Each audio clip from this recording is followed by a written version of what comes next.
Hello friends, hope you all are fine. Today we are going to study our chapter number 7 of class 12th Geography, and the name of chapter is Tertiary and Quaternary Activities. Tertiary activities basically include करती है service sector को और invisible goods को भी कह सकते हैं, जिसके अंदर जो सेटिस्फेक्शन लेवल है कंज्यूमर का जरूरत है वो पूरा तो होता है, पर सामान जो होता है वो इनविजिबल होता है बेसिकली। ये सब चीजें हम इस चैप्टर के अंदर पढ़ेंगे। So let us start. Tertiary activities include both production and exchange. ठीक है, सर्विसेज प्रोड्यूस होती है और फिर उन्हें एक्सचेंज किया जाता है। जैसे the production involve services that are used by users. जो एक आदमी होता है जो सर्विस दे रहा है और जो दूसरे वाला है वो यूजर है। लाइक डॉक्टर्स है, वो सर्विस दे रहे हैं और अब सामने वाले की जरूरत पूरी हो रही है, पर वो इनविजिबल गुड्स है। लॉयर्स, वकील और teachers. As an output they get compensation of employ. ठीक है, और जैसे ही मतलब कि उन्होंने जिसको जरूरत दिया, जिसका जरूरत पूरा हुआ, वो व्यक्ति उनको क्या करेगा, कंपनसेशन दे देगा, पैसे पेमेंट कर देगा। या जिसके यहाँ पे एक डॉक्टर नौकरी कर रहा है, मान लो एक व्यक्ति है वो किसी हॉस्पिटल में नौकरी कर रहा है, तो अब हॉस्पिटल उसको कंपनसेशन ऑफ एम्प्लॉय देगा, मतलब उसकी सैलरीज या उसकी वेजेस देगा। Exchange involve trade, transport and communication facilities that are used to overcome distance. Exchange के अंदर व्यापार भी आ जाता है, ट्रांसपोर्ट, कम्युनिकेशन सर्विसेज, ईटीसी। तो these are the services. Tertiary activities are not directly required physical raw material. इनमें physical raw material की जरूरत नहीं होती, मैंने आपको बताया, बिकॉज क्योंकि ये क्या है, इनविजिबल गुड्स है। Example, work of a plumber, electrician, technician, laundry, barber, shopkeeper, driver, cashier, teacher, doctor, lawyer and publishers. ये सब सर्विसेज को देते हैं और जरूरत पूरा करते हैं, पर they produce invisible goods. It is performed by skilled labour. अब ये जितने भी सारे काम है, जैसे डॉक्टर का काम है, वो तो एक काम कौन कर सकता है, जो डॉक्टर पढ़ा है, जिसने अच्छे से पढ़ाई करी है डॉक्टर की, तो वो चीज। It is performed by skilled labour, professionally trained, expert and consultants. ये सब चाहिए होते हैं इन सर्विसेज को करने के लिए। Trade and commerce. Trade is essentially buying and selling of items. Trade के अंदर, व्यापार के अंदर क्या आ जाता है, खरीदना और बेचना सर्विसेज को या जिस सामान को। All the services in retail and wholesale trading और commerce are specifically performed for profit. कोई भी कार्य है जो इकोनॉमिक एक्टिविटी कहलाता है। इकोनॉमिक एक्टिविटी वो होती है जिसमें पैसा इन्वॉल्व हो। अब कोई भी कार्य है जो इकोनॉमिक एक्टिविटी कहलाता है, तो उसमें वो किस लिए किया जा रहा है, मुनाफे के लिए। जैसे अब आपकी मदर आपके लिए फूड बनाती है, तो वो नॉन इकोनॉमिक एक्टिविटी है। क्यों? क्योंकि उसके लिए उनको पेमेंट नहीं मिलता। तो जो पर्सन कार्य कर रहा है और उसके लिए उसको पैसा नहीं मिल रहा है, तो that is non economic activity. All this work is done in town and cities, also known as trading centers. अधिकतर ये व्यापार के काम कहाँ होते हैं, कस्बों, शहरों में, और इन्हीं को ही ट्रेडिंग सेंटर्स बोलते हैं। ट्रेडिंग सेंटर्स में भी डिवाइडेड इनटू, अब दो तरह के हो सकते हैं, rural and urban marketing centre. Rural marketing में centre fulfil the demands of nearby settlements by goods and services. लोग अपनी जरूरतों को गाँव में ही पूरा कर लेते हैं। ठीक है, these are quasi urban centres, ये छोटे होते हैं। In rural areas have made mandis, wholesale markets and also retailing areas. कई बार रूरल एरियाज में होलसेल मार्केट्स भी हो जाते हैं, पर अधिकतर आपको गांव के अंदर रिटेल की दुकानें दिखाई देंगी, क्योंकि गांव में कंजप्शन के जो यूजर्स हैं या जो कंज्यूमर्स हैं वो इतनी बड़ी मात्रा में अवेलेबल नहीं होते।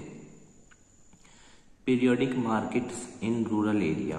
पीरियोडिक मार्केट आपको पता होगा, जैसे हफ्ते में एक दिन लगता है, जैसे सब्जी का बाजार, है नहीं, और उत्तर प्रदेश में इसको अधिकतर पीठ बोला जाता है कि आज पीठ लग रही है, तो वो हफ्ते में मोस्टली एक दिन लगती है या 2 दिन लगती है। It is seen where there are no regular market. ये कहाँ पे देखी जाती है, जहाँ पे रोजाना वाले बाजार नहीं होते, ये हफ्ते में एक आधी बार लगते हैं। Local periodic markets are organised at different areas. Once in a week, जैसे मंडे को इस गांव में, ट्यूसडे को दूसरे गांव में, वेडनेसडे को तीसरे गांव में, इस तरह लगती हैं वो हफ्ते में एक बार या 2 बार। It moves from one place to another and fulfil the demand of people. और ये एक जगह स्थिर नहीं होते, स्टैग्नेंट नहीं होते, ये क्या होते हैं, कंटिन्यूअस होते हैं, मतलब कि एक जगह से दूसरी जगह लगते हैं ताकि लोगों की ज़रूरतें पूरी हो सकें। Urban marketing centres, they provide ordinary goods and services required by people. जो शहर में मार्केटिंग सेंटर्स होते हैं वहाँ पे आमतौर पे रोजाना के गुड्स सामान मिल जाते हैं और सर्विसेज मिल जाती है ज़रूरत को पूरा करने की। Services provided by them like educational institution and professionals such as teachers, lawyers, consultants, physician, dentist and veterinary doctor. Veterinary doctor मतलब जो पशुओं का डॉक्टर होता है। आर अवेलेबल, ये आपको शहरों के अंदर इजीली अवेलेबल हो जाएंगे। अब लॉयर्स हो गए या डॉक्टर्स हो गए, रूरल एरिया में आपको कब मिलेंगे? क्यों? क्योंकि वहाँ पे मेकिंग ऑफ इनकम या फिर सोर्स ऑफ इनकम बहुत कम है। ठीक है। रिटेल ट्रेडिंग सर्विसेज, जिसमें माल होलसेल की जगह एक पीस में या 2 पीस में मिलता है। It is concerned with the sale of goods directly to the consumer. इसमें क्या होता है, जो सामान होता है वो कंज्यूमर्स को डायरेक्टली बेचा जाता है। एक दुकान वाला होता है वो डायरेक्टली कंज्यूमर को बेच देता है सामान। होलसेलर डायरेक्टली डील नहीं करता पब्लिक से, याद रखना। तो रिटेलर डायरेक्टली डील करता है। जैसे street peddling, hand carts, trucks, door to door mail order, telephone, automatic vending, बिक्री की जो मशीन्स होती है, पैसे डाले और सामान निकल जाता है, and internet are the example of non store retail selling. जैसे इंटरनेट है, घर बैठे हमने यूज कर लिया, रिचार्ज कर दिया। ठीक है, ये सब चीजें। Wholesale trading services, it is done in bulk. यहाँ पे जो क्वांटिटी होती है वो 1-2 नहीं होती है, बहुत बड़ी मात्रा में सामान खरीदा जाता है दुकानदार के द्वारा। मेनली वही करता है, होलसेल में सामान खरीदता है। कंज्यूमर तो रिटेल में ही खरीद के आता है अधिकतर। It is done in bulk through numerous intermediaries, बिचौलिए होते हैं, merchants to the shop, stores, etc। एक लोग इन्वॉल्व नहीं होते, फैक्ट्री से माल उठाने वाला अलग है, होलसेलर तक पहुंचाने वाला अलग है, होलसेलर से रिटेलर तक पहुंचाने वाला अलग है। इस तरह पूरी चेन बनी हुई होती है। Some large stores are able to buy directly from the manufacturers. अब जो बहुत बड़े बड़े स्टोर्स हैं वो डायरेक्टली खरीदते हैं मैन्युफैक्चरर से, उनको सस्ता पड़ जाता है क्योंकि बीच के इंटरमीडिएटरीज का मुनाफा निकल जाता है ना इससे। Wholesaler supplies product often credit to retail store so they sell them. कई बार क्या होता है, होलसेलर जो होता है वो उधार में भी माल देता है दुकानदार को, फिर दुकानदार क्या करता है, उस माल को बेचता है और होलसेलर की पेमेंट कर देता है और मुनाफा जो होता है वो अपने पास रख लेता है। Transportation and communication services, transport is service in which person manufactured good and property are moved from one location to another. इसमें क्या होता है, एक व्यक्ति की जो संपत्ति होती है, जैसे मान लो बस है या ट्रक है, वो एक जगह से दूसरी जगह जाती है, तो वो यही कह रहा है कि manufactured goods and property are moved from one location to another. Modern societies require speedy and efficient transport system. आज के युग में जहाँ भागदौड़ की जिंदगी है तो वहाँ तो स्पीडी ट्रांसपोर्ट ही चाहिए। क्यों? क्योंकि हर किसी को टाइम पे पहुंचना है, नहीं तो लेट हो जाएंगे। System to help the production, distribution and consumption of goods.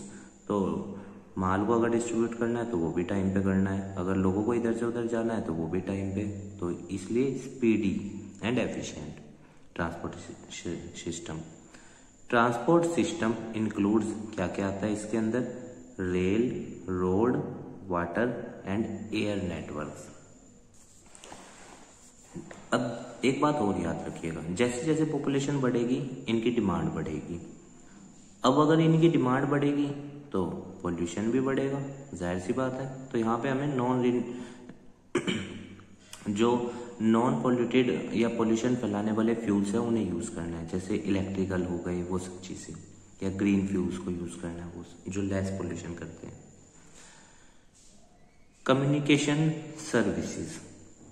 Communication services involves the transmission of words and message, facts and ideas. जब हम कम्युनिकेट करते हैं तो हम वर्ड्स के जरिए ही करते हैं और ट्रांसमिट करते हैं। एक व्यक्ति बोलने वाला होता है, दूसरा श्रोता होता है, सुनने वाला। It helped to dependent on means of transport. मदद करता है। जैसे मान लो एक व्यक्ति है, वो गाड़ी में सामान लेके आ रहा है, या और आसान समझते हैं, एक डिलीवरी बॉय है, वो सामान लेके आ रहा है। तो जब वो आपका पार्सल लेके आता है तो कॉल करता है ना कि सर मैं यहाँ पे खड़ा हूँ, आप आकर ले जाओ। अगर ये कम्युनिकेशन ना हो पाए, फोन ना उसके पास हो ना आपके पास हो, तो फिर वो कैसे ढूंढेगा आपको। तो कहने का मतलब है कम्युनिकेशन ने हमारे ट्रांसपोर्ट सिस्टम को भी आसान बनाया है।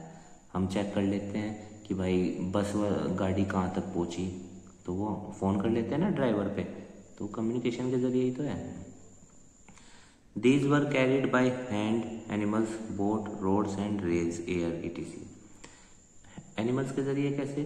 जैसे आपने देखा होगा बैलगाड़ी है, या उत्तर प्रदेश में बुग्गी टाइप बोलते हैं, जिसमें बैल बांधते हैं और पीछे लकड़ी का वो होता है।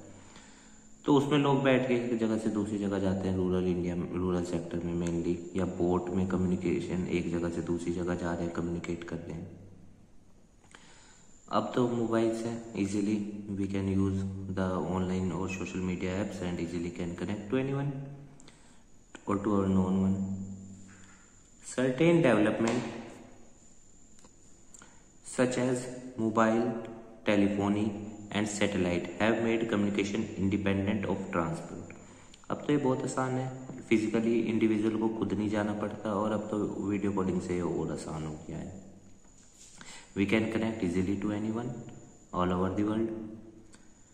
Till now, large number of mails handled by the post office all over the world.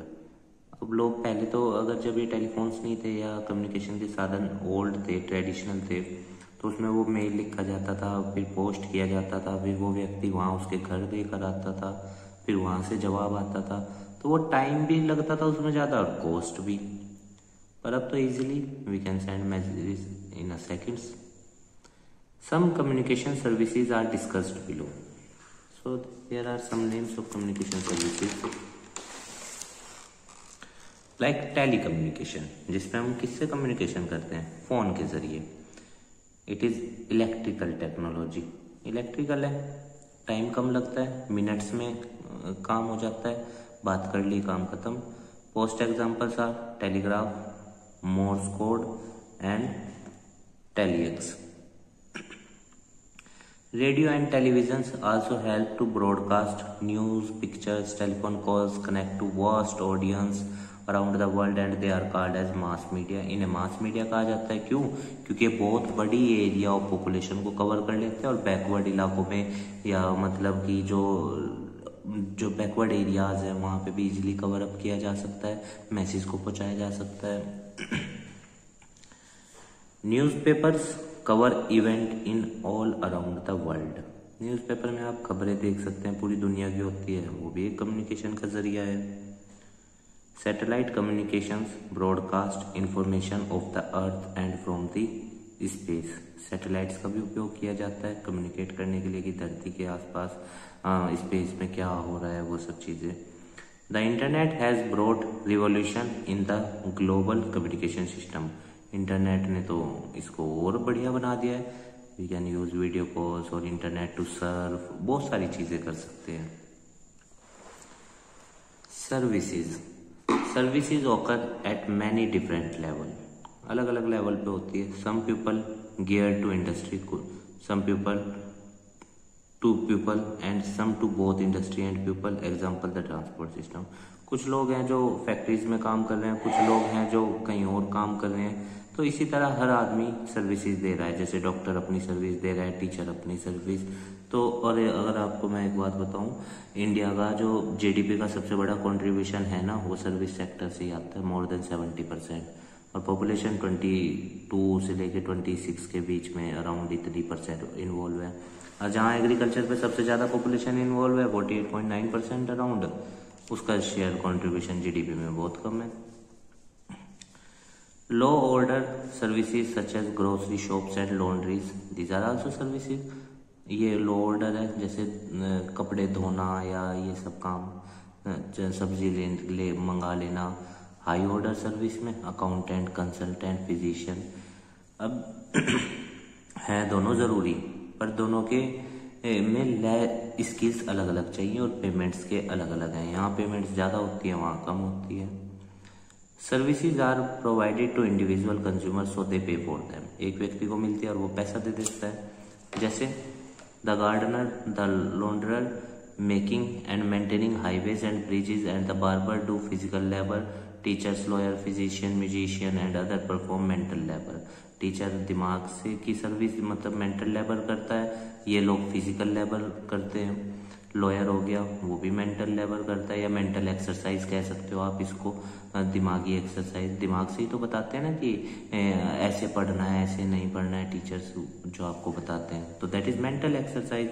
वहाँ पे फिजिकल एक्सरसाइज कम चाहिए होती है। State and union governments provide services are, central और स्टेट गवर्नमेंट कौन सी सर्विसेज देती है? यूनियन गवर्नमेंट का मतलब state, central government. Provide services are transport, telecommunication, energy and water supply. Informal and non formal sector भी इसे हम कह सकते हैं। देखो दो तरह के सेक्टर होते हैं, फॉर्मल और informal.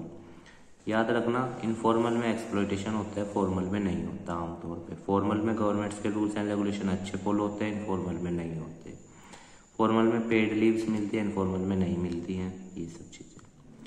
Personal services are provided to the people by giving facilities to their work in daily life.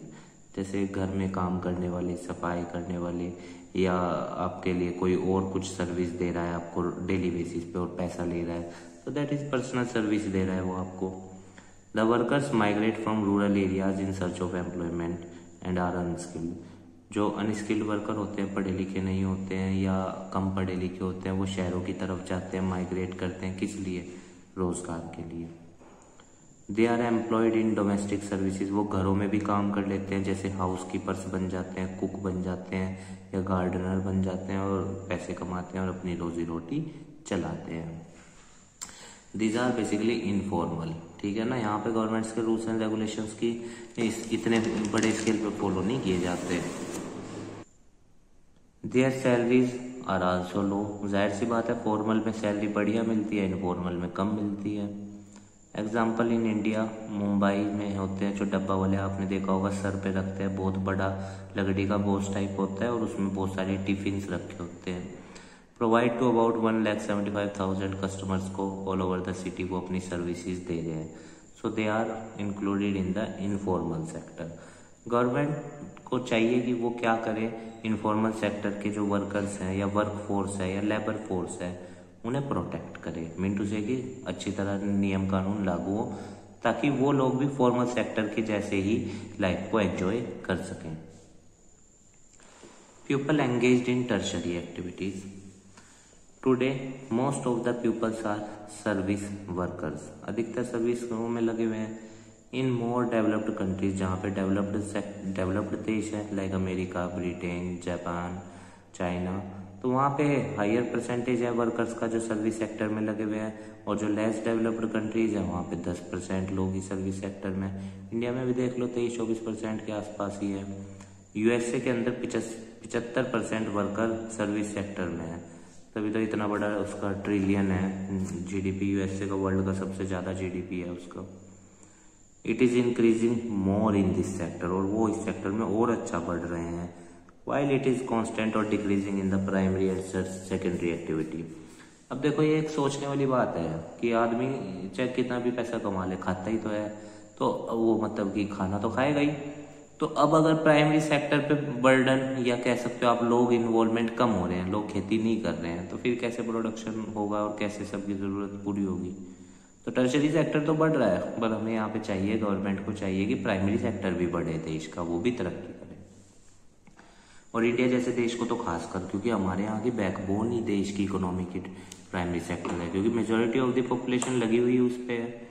आप इसको और अच्छे समझने के लिए इंडियन इकोनॉमिक डेवलपमेंट की प्लेलिस्ट है, उसमें चैप्टर 4 देखिएगा, पुअर्टी के ऊपर है, तो वो आपको समझ में आएगा। या रूरल डेवलपमेंट एक चैप्टर नंबर 7 या 8 है, वो देख लीजिएगा। Some selected examples. Tourism.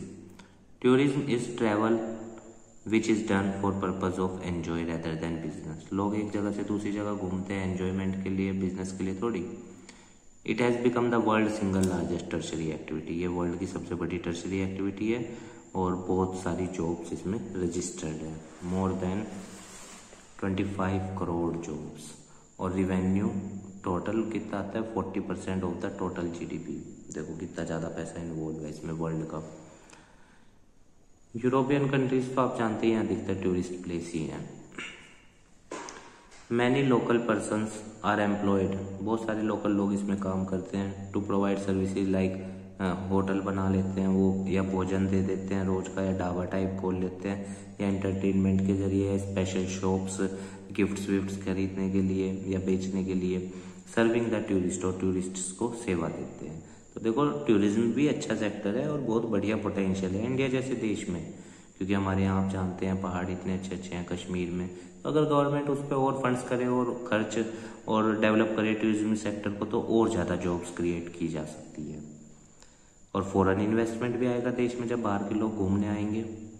In some region tourism is seasonal. कुछ रीजन्स में टूरिज्म सीजनल होता है, डिपेंडेंट ऑन फेवरेबल वेदर। कैसा है ये इस चीज़ पे डिपेंड करता है। अब अगर बर्फबारी हो रही है कश्मीर में तो वहाँ कौन जाएगा फिर घूमने। Tourist regions. The warmer place around the Mediterranean coast and the west coast of India are popular in the world. अधिकतर इन इलाकों में घूमने जाते हैं टूरिस्ट भारत में। इन विंटर रीजन्स, अगर एक चीज़ और, अगर हम यहाँ पे अपनी हेरिटेज को भी प्रोटेक्ट करें ना, तब भी बहुत बढ़िया रहेगा। इसके लिए शायद एक योजना भी चली थी, हरदिया करके कुछ था उस योजना का नाम, तो बढ़िया योजना थी। उससे हम अपने जो मोनूमेंट्स थे पुराने उनको प्रोटेक्ट कर सकते थे। In winter regions mainly mountainous areas, various beautiful landscape and national parks को देखने जा सकते हैं। Historic towns also attract tourist. जो यहाँ पे इतिहास से जुड़ा हुआ कस्बे होते हैं, शहर होते हैं, वहाँ पे भी लोग घूमने जाते हैं यादगार के रूप में। अब वो कौन से फैक्टर हैं जो टूरिज्म को इफेक्ट करते हैं। Demand. The demand for holidays has increased rapidly.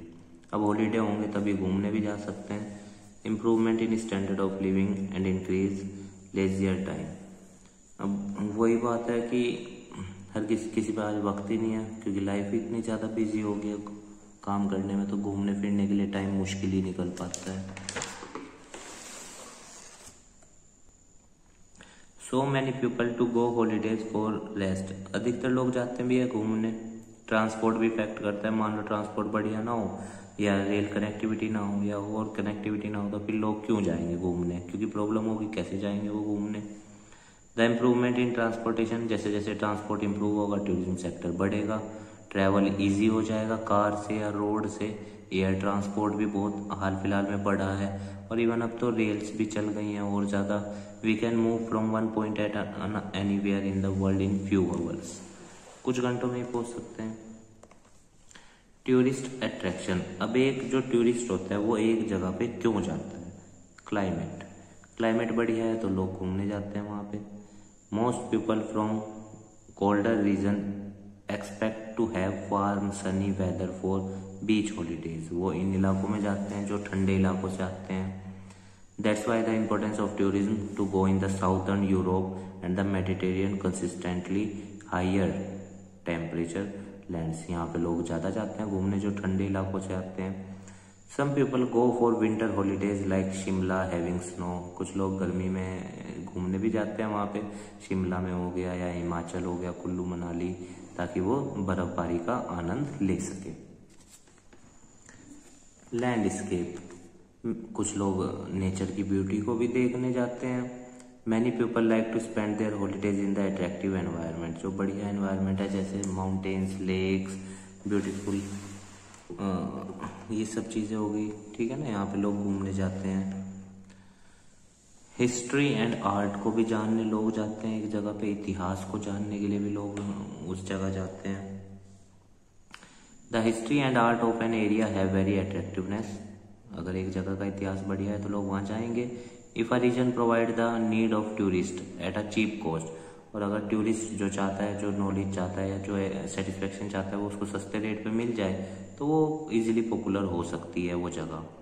Some stay has emerged as the profitable business, और ये प्रॉफिटेबल भी है क्योंकि बहुत सारे लोगों को इसके ज़रिए रोजगार मिलता है, जैसे गोवा, मेडिकेयर और कुर्ग इन कर्नाटका, ये सब जगहें हैं जहाँ पे टूरिस्ट बड़ी संख्या में जाते हैं। Empowered workers, entrepreneurs are the empowered workers of the quaternary sector and the slowly emerging quaternary sector. ये सेक्टर धीरे धीरे पनप रहा है और एंटरप्रेन्योर्स मालिक इसके मेन है, मतलब इसके पार्ट है। They have a strong value system which emphasis quality of life and believe in creativity and individuals values. इनका जीव मतलब कि बहुत स्ट्रॉन्ग वैल्यू सिस्टम होता है, नैतिक सिस्टम होता है जिसमें बिलीव करते हैं कि जीवन बढ़िया बिताया जाए, या क्रिएटिविटी में नई नई चीज़ों में, और इंडिविजुअल की वैल्यूज़ की रेस्पेक्ट करते हैं। No one can be sure where all this change will lead to, but some pattern do point strongly to the future. कुछ चीज़ें होती हैं कॉमन की जो ये नहीं पता होता कि ये कहाँ ले जाएंगी, पर एक होप होती है कि हाँ सब कुछ अच्छा होगा। जैसे जैसे डेवलपमेंट मूव ऑन करता है, countries will move to the quaternary और क्वेनरी सेक्टर की तरफ भी लोग मूव ऑन करेंगे। More employees will receive training and become highly skilled. इसमें क्या होता है, एम्प्लॉयज को ट्रेनिंग दी जाती है और अच्छी वो हाईली स्किल्ड बन जाते हैं। They will work more and more, और वो एफिशिएंटली इफेक्टिवली काम करते हैं अपने गोल्स को पूरा करने के लिए भी और ऑर्गेनाइजेशन के गोल्स को पूरा करने के लिए भी। Quaternary activities involve the collection, production and spreading of information और even the production of information, जिसमें जानकारी इकट्ठा की जाती है, उसको शेयर किया जाता है, उसको फैलाया जाता है, और ठीक है। Quaternary activities centres on research and development पे बेसिकली ये बेस्ड होते हैं, नई नई चीज़ों की जानकारी को इकट्ठा करना या खोज करना।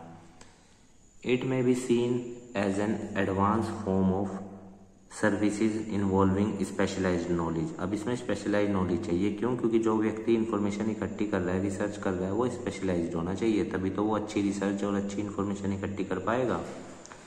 स्पेशलाइज्ड नॉलेज, टेक्निकल स्किल्स चाहिए, एडमिनिस्ट्रेटिव कॉम्पिटेंस चाहिए, योग्यता चाहिए। क्वेनरी एक्टिविटीज के अंदर क्या क्या आता है? The highest level of decision makers और पॉलिसी मेकर्स परफॉर्म क्वेनरी एक्टिविटीज। आपने मैनेजमेंट के 3 फंक्शंस देखे होंगे, 3 टाइप्स देखे होंगे, top level management, middle level, lower level. तो टॉप लेवल मैनेजमेंट जो काम करती है जैसे डिसीजन मेकिंग का, तो वो क्वेनरी सर्विसेज एक्टिविटीज में आ जाता है। This services that focus on the creation, rearrangement and interpretation of new and existing ideas and the use of evaluation of new technologies. इनका उपयोग कैसे करना है, मूल्यांकन कैसे करना है, रीअरेंजमेंट करना।